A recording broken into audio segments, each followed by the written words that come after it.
Oh yeah!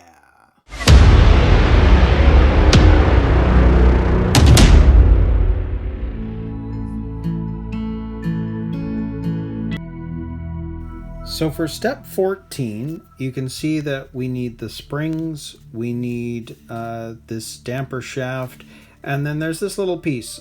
And I wondered what it was, but when you go over here, it's in one of the other parts bags, and it is a rubber tube. Now, that's a lot bigger than what they're showing here. But that's because if you look at the corner, you have to cut these into 10mm sections. And they've already drawn it out for you. So I just need to make an incision there and cut 2 rubber pieces at 10mm a piece. And then we'll attach them so that the screw goes through the rubber before it goes into the piece that we put on the A-arm. And you can see here, it's showing you how that rubber piece should look. So I'll go ahead and cut the rubber tubing, and then we'll put a shock together. So for cutting it, I'm just going to use my X-Acto knife and make an incision approximately where they're saying. And I'll just make a cut, and it's done. And the same thing with the other side. We're just going to make an incision.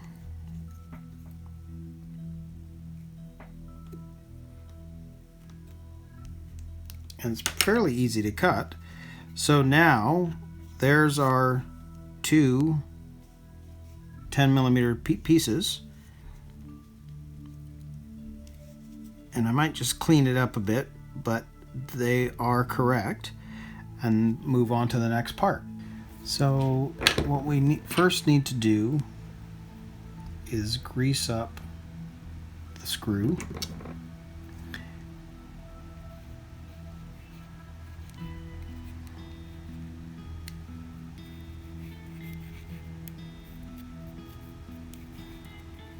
Because that's going to eliminate some of the friction.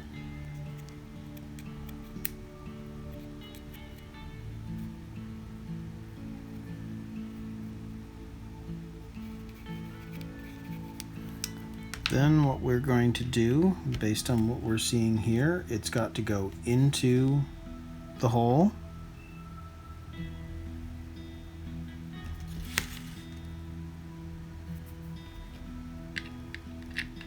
Then into the rubber.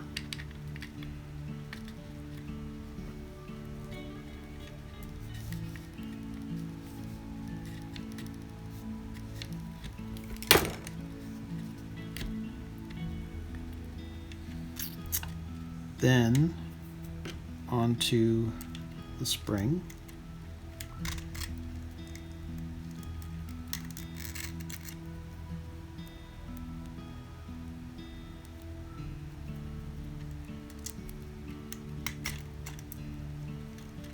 And then that is going to attach to this part, and the screw is going to go into the bottom of that in the hole. So now we need to screw it in.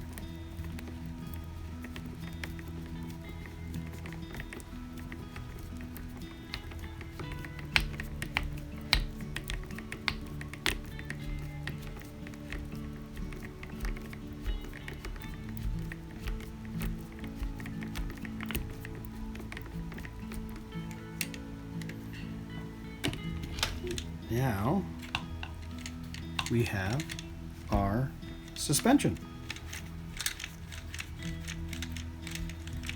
It's a fairly simple method of creating the damper units. So it'll be interesting to see how it works. So that's great. That part is done. So now it's going to be moving on to 15, which is actually starting to build the 3-piece wheels. So for 15, the front wheel, we need the 3-piece wheels. And that's where this bag comes in.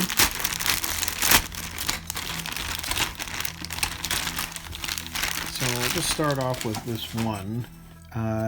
There's the insert for the wheel, and then these two are the outer pieces for that same wheel.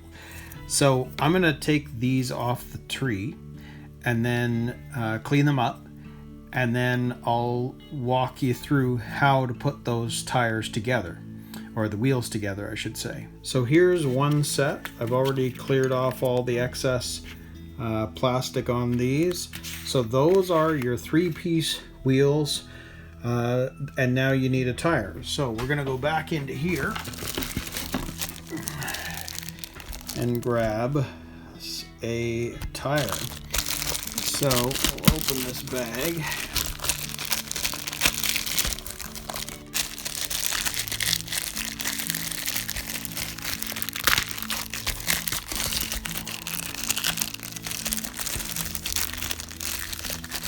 You have to build the front wheels first. So there is a tire, and now we have to fit this piece into the wheel. So it's just going to be a matter of manipulating the rubber and getting that inside the tire so that we can then start putting on these other 2 pieces. So here you can see the F3 part goes into the tire, and there we go. There is a finished tire with that part inside the rubber. Now what's going to happen with the other 2 pieces is one side is where you're going to feed the screws into, and that's going to fit on top. And then the other piece, you can see the side has the nuts. So if we flip this over, we're going to have that on the other side. So ultimately, what you'll end up having is the tire is firmly in place because those 2 are holding it together. So I'll go ahead and put this tire together so you can see a finished one. So there we go. There is a finished front tire. So there's the 5 screws, the 3 pieces come together, and then the nuts are on the back side, and you just tighten them up and you'll have a finished tire. So looks good, but something to be aware of, you can see that this is BA3 screw out of bag A, and you'll notice when you look at bag A right now, oh, whole bunch of screws and nuts. Perfect. But just be aware that at this stage of the instructions, they're not the same size. This is why, again, you know, what you definitely are going to want to do is make sure that you're checking them when you pull them out. So when I pull out this one, for example, you'll notice it's the wrong size, right? That's the longer one. So that's not what we want. So you need to be aware that the screws in here are different lengths, and just make sure that it's a perfect match to the diagram before you go any farther. So if I wanted to pull out some screws right now, that one looks like it's a shorter one. Now if I put it on here, and that is correct. So that's a shorter one. So I know that's going to be one of my 5. So it's just worth making sure that you check that you're putting in the right one, because the other screws are going to be for something later. So again, just be aware of that. So we'll build the second tire. So let's grab the other front tire. And what I tend to like to do is see which side's the best looking side of the tire. In this case, it's not much different, but sometimes the rubber looks a little bit more scuffed on one side or the other. I'm gonna pick, I think I'll just pick this side as the front. We'll move around.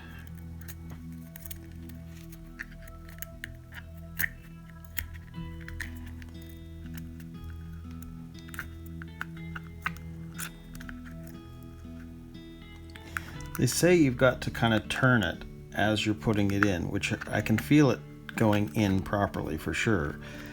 But it's not the easiest thing in the world by far. But there we go. We've got part of it in. So now it's feeling correct. The tire is in because it's in both sides. So now I've just got to work my way around and getting the outer edge around the rim itself. And you can kind of hear the rubber popping, so you know you got somewhere. There we go.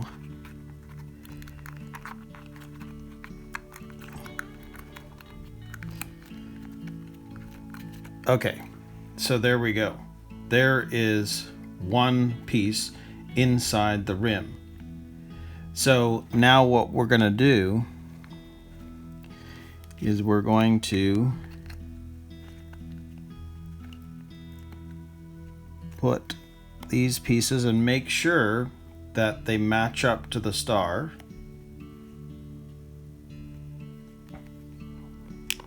Because the screw is going to have to go all the way through those holes. And same thing on the other side.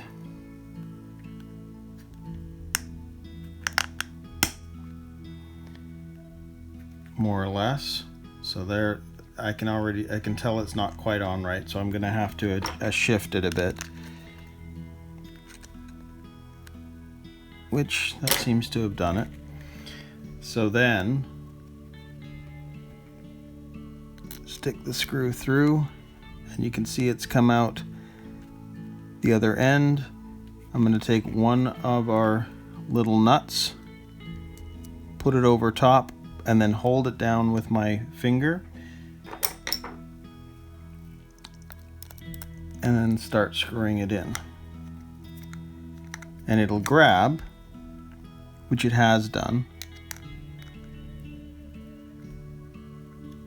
And then we'll do that all the way around until we have a finished tire. So again, I'll grab this, and usually what I'll do is I'll go to the other side, just so that, kind of like on a real car, when they're doing the nuts on a real car, they kind of do it across from each other. They don't go round in a circle, because it often is better and has a, they can make sure that the nuts and everything else are going on properly. So I'll kind of do it in a weird star pattern, so I know that it's on. And I don't screw this in right away, like tight. I'll wait until I've got all of them in. Oop. Before I do that.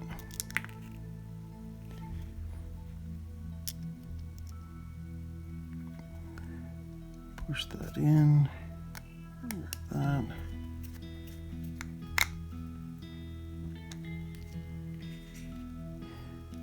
Next one.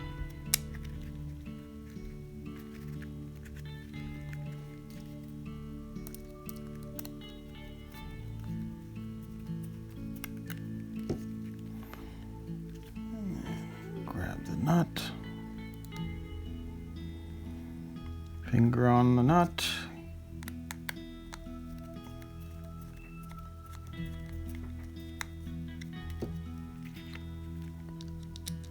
And same again.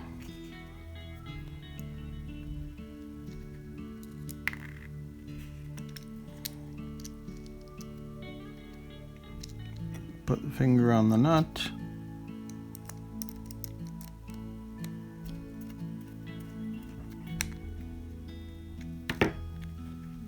And there we go.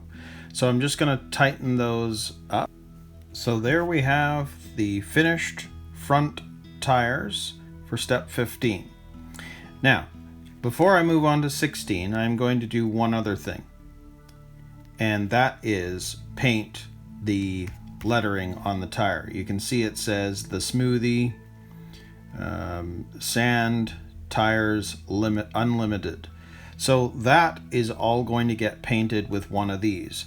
This is a acrylic paint pen, and it works really, really well, and you can get the tire having all the white lettering. And personally, I find that looks better than just leaving it black, because when the car's in motion, you can see the tires that are, it's not just a black tire. You can see the white spinning around, which often makes the car look faster anyway. So I just like the look. So I'm going to go ahead and put that on, and then we'll move on to the next step. So I'm not going to walk you through this whole process, but I'm just shaking up the acrylic pen. And you can see that, and it's difficult with the camera for sure here. So I'm just going to do a couple here. So here's the D. And you have to be fairly light, just to make sure you're getting it into the lettering. So there's the D.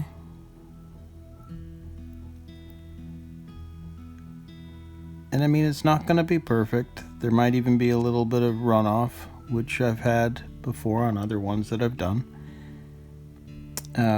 But the thing is, the tires are going to end up getting dirty, scratched. The paint's going to come off anyway. So there's going to be opportunities in the future to clean it up and repaint the letters. So even if you go over and think, oh no, it's ruined, well, it's not. I know others have done like a cleanup if it really overspills, which I mean I would do too, but as a whole I'm not too bothered. Everything you do with your tires are going to wear, unless this is just going to be a shelf queen. And if it's going to be a shelf queen, well, then you probably are going to want to clean it up. But I intend on using this because I want to show you all this thing running. That's the whole point.